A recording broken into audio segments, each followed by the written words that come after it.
Hi everyone, welcome back to our channel Civilian Vlogs.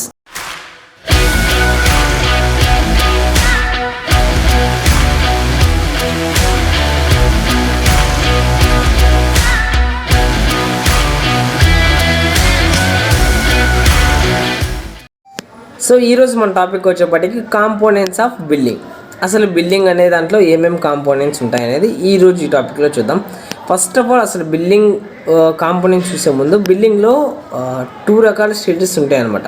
ఒకటి వచ్చేప్పటికి sub structure, ఇంకోటి వచ్చేప్పటికి సూపర్ స్ట్రక్చర్. సబ్ స్ట్రక్చర్ అంటే ఏంటి అండ్ సూపర్ స్ట్రక్చర్ అంటే ఏంటంటే, సో మనం ఒక బిల్డింగ్ కన్స్ట్రక్షన్లో ఏదైతే below ground level plinth level కన్నా కింద ఏదైతే ఉంటుందో అది సబ్ స్ట్రక్చర్. ఏదైతే అబోవ్ సబ్ స్ట్రక్చర్ ఉంటుందో దాన్ని సూపర్ స్ట్రక్చర్ అంటాం అనమాట. ఓకే, ఈ రెండు అయితే మెయిన్ గుర్తుపెట్టుకుందని మనం ఇంకా తర్వాత టెర్మినాలజీలో ఈ రెండు పదాలు యూజ్ చేస్తాం, సబ్ స్ట్రక్చర్ సూపర్ స్ట్రక్చర్ అని. సో అందుకోసం కన్ఫ్యూజ్ అవ్వకుండా ఉంటారని ముందే చెప్తున్నాను.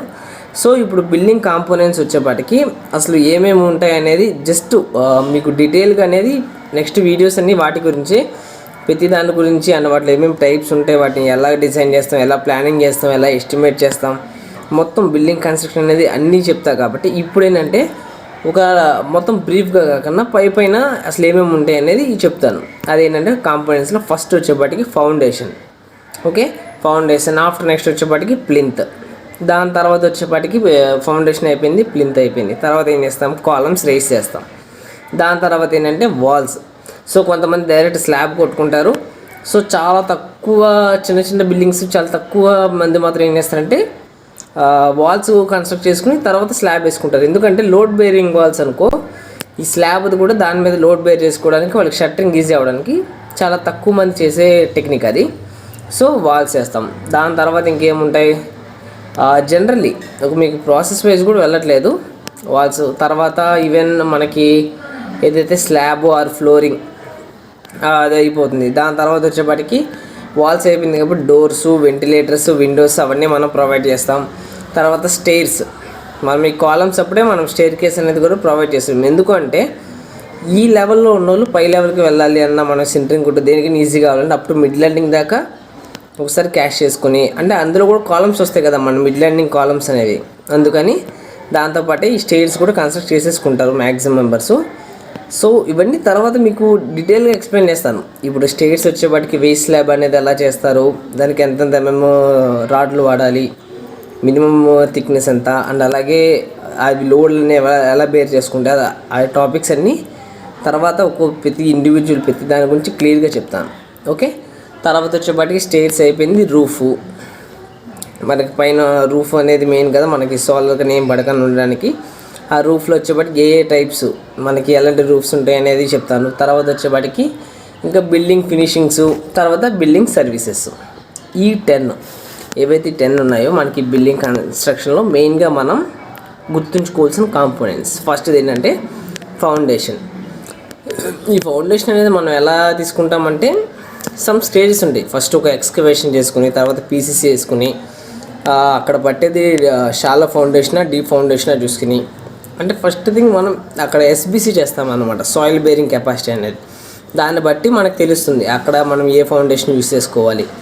అండ్ నాట్ ఓన్లీ ఎస్బీసీ, అక్కడ ఉన్న సాయిల్ టైప్ బట్టి. అండ్ తర్వాత వచ్చేప్పటికి మనం కన్స్ట్రక్ట్ చేసే బిల్డింగ్ ఏదైతే ఉందో మనం ఇన్ కేస్ మొత్తం టైల్స్ వాడుతూ అలా చేసుకుంటే బిల్డింగ్ లోడ్ ఒకటి పడుతుంది.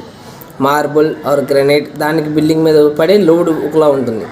దాన్ని బట్టి మనం తర్వాత మనం కన్స్ట్రక్ట్ చేసే type of building, in case మీరు పబ్లిక్ బిల్డింగ్స్ కన్స్ట్రక్ట్ చేస్తే ఎక్కువ లైవ్ లోడ్ అనేది వస్తుంటుంది అనమాట. మనకి ఒక మాల్స్ కానీ ఇలాంటివి కన్స్ట్రక్ట్ చేసుకున్నా దీనికి ముందు టైప్స్ ఆఫ్ బిల్డింగ్ చెప్పడానికి అదే రీజన్. ఇన్ కేసు ఒక మీరు లైక్ ఎలాంటిదంటే ఎడ్యుకేషనల్ బిల్డింగ్కి రెసిడెన్షియల్ బిల్డింగ్కి డిఫరెన్స్ చెప్పే కదా. ఒక రెసిడెన్షియల్ బిల్డింగ్ మనం కన్స్ట్రక్ట్ చేసుకున్నప్పుడు ఈవెన్ దానికి ఏమేమి పడుతుందో డెడ్ లోడ్ ఎక్కువ ఉంటుంది. మనం యూస్ చేసిన మార్బుల్స్ కానీ అవన్నీ ఎటు వెళ్ళవు. But education building, institution building వాటిలో ఏంటంటే live load number of persons ఒకేసారి రావడం కానీ ఇలాంటివి జరుగుతుంది. వాటన్నిటిని మనం మైండ్లో పెట్టుకుని మనం ఈ డిజైన్ అనేది చేసి మనం కింద ఫౌండేషన్ అనేది వేసుకుంటాం. సో ఆఫ్టర్ దట్ ఫౌండేషన్ అయిపోయింది. ప్లింత్. సో మనం ఈ ప్లింత్ అనేది ఎక్కడ చేస్తామంటే గ్రౌండ్ లెవెల్లో మనం ఈ ప్లింత్ అనేది తీసుకుంటాం. ఏదైతే ప్లింత్ ఎక్కడైతే ఉందో దాన్ని ground level, ground floor level అనుకుంటాం అనమాట. ఓకే, దీని తర్వాత ఉన్నదంతా మనకి ఇంకా ఇందాక చెప్పుకున్నాం కదా సూపర్ స్ట్రక్చర్ అని చెప్పి, దీనిపైన వచ్చిన పార్ట్ అంతా సూపర్ స్ట్రక్చర్ అయిపోతుంది. తర్వాత కాలమ్స్ వచ్చేప్పటికి ప్లింత్ దగ్గర నుంచి కాలమ్స్ రేస్ చేసుకుంటాం. సేమ్ మనం ఏదైతే లోడ్ బేరింగ్ అనేది చూసుకుని అక్కడ కాలం అనేది సైజ్ ఎంత పడుతుంది, 1 feet by 2 feet లేకపోతే 9 by 9 అండ్ అలాగే కాలంలో రాడ్లు వచ్చేప్పటికి. అండ్ మెయిన్ ఇంపార్టెంట్ ఏంటంటే ఇంజనీర్ అనేది సైట్కి అంత రిక్వైర్డా, మేస్త్రిలతో కన్స్ట్రక్షన్ అవుతుంది, ఈ థాట్లోనే చాలా వెళ్తుంది. కానీ నిజం ఏంటంటే ఇంజనీర్ అనే అతను సైట్కి రిక్వైర్డ్.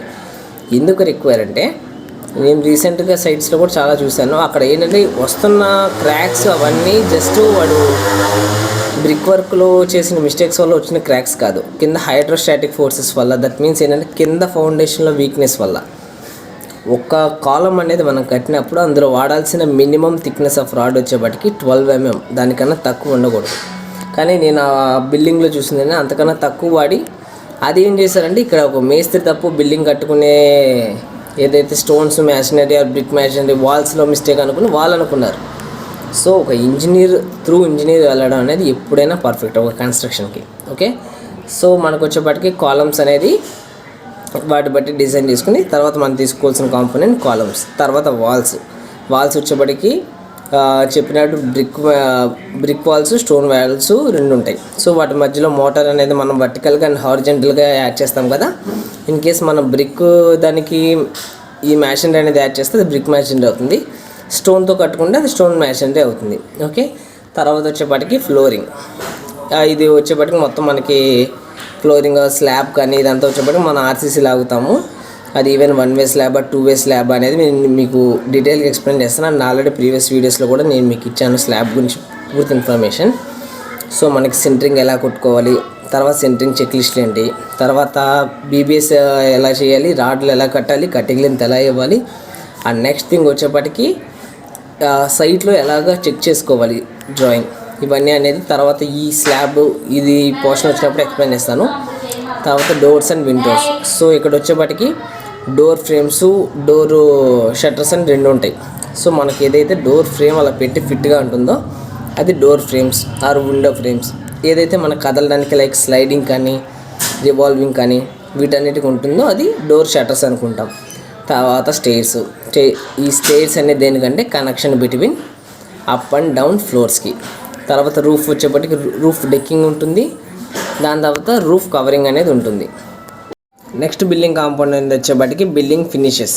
ఇందులో వచ్చేప్పటికి మనం బిల్డింగ్ ఫినిషెస్ అంటే పుట్టి పెట్టడం కానీ, తర్వాత పెయింట్లు వేయడం కానీ, దాని తర్వాత ప్లాస్టరింగ్, కలరింగు, క్లీనింగు, ఇవన్నీ బిల్డింగ్ ఫినిషెస్లో వస్తాయి. తర్వాత బిల్డింగ్ సర్వీసెస్. ఇంకా ఎండింగ్ మనం ఏమేమి సర్వీసెస్ అంటే ఈ కాంపోనెంట్స్ అన్నీ మనం బిల్డింగ్ కన్స్ట్రక్షన్ బిగిన్ చేయకముందు మనం మైండ్లో వెళ్ళాల్సినవి అన్నమాట. ఈ బిల్డింగ్ సర్వీసెస్లో వచ్చేపాటికి ఎలక్ట్రికల్, డ్రైనేజ్, శానిటేషన్, ప్లంబింగ్, తర్వాత ఫైర్ కంట్రోల్, ఇలాంటి బిల్డింగ్ సర్వీసెస్. ఇవన్నీ కూడా ఈ కాంపోనెంట్స్ అన్నీ కూడా మనం బిల్డింగ్ కన్స్ట్రక్ట్ చేయడానికి ముందు మనం తెలుసుకోవాల్సినవి, మన మైండ్లో పెట్టుకోవాల్సినవి. అండ్ నెక్స్ట్ వీడియోస్లో ఇన్ కేస్ మనం ఒక సైట్ కొనుక్కుంటే ఆ సైట్ సెలక్షన్కి అసలు ఏమేమి మనం ఫాలో అవ్వాలి అనేది చూద్దాం. అండ్ తర్వాత ఇండివిజువల్గా ఇప్పుడు ఫౌండేషన్ అంటే ఏంటి, దానికి ఎస్బీసీ ఎలా చేసుకుని అసలు ఏ ఫౌండేషన్స్ ఎక్కడెక్కడ వాడతాం, తర్వాత ఎలాంటి కాలమ్స్ అనేది పెట్టుకోవాలి, వాటిని డిజైన్స్ ఎలాగా మొత్తం ఇండివిజువల్గా ప్రతిదీ డీటెయిల్గా చెప్తాను. సో ఈ ప్లేలిస్ట్ ఏదైతే ఉందో అంటే లాస్ట్ వరకు అయితే ప్లేలిస్ట్ అన్ని వీడియోస్ కూడా మీకు యూస్ఫుల్ అవుతాయి. ఈజీగా బిల్డింగ్ కన్స్ట్రక్షన్ అనేది బేస్ చేసుకుని చెప్తున్నాం కాబట్టి, అండ్ ప్రాక్టికల్గా కూడా ఉంటాయి వీడియోస్. సో ఏ వీడియో స్కిప్ చేయకండి, ఎక్కడ స్కిప్ చేయకండి. డెఫినెట్లీ మీకు మంచి మ్యాటర్ అయితే గెయిన్ అవుతుంది. Thank you for watching. Thank you.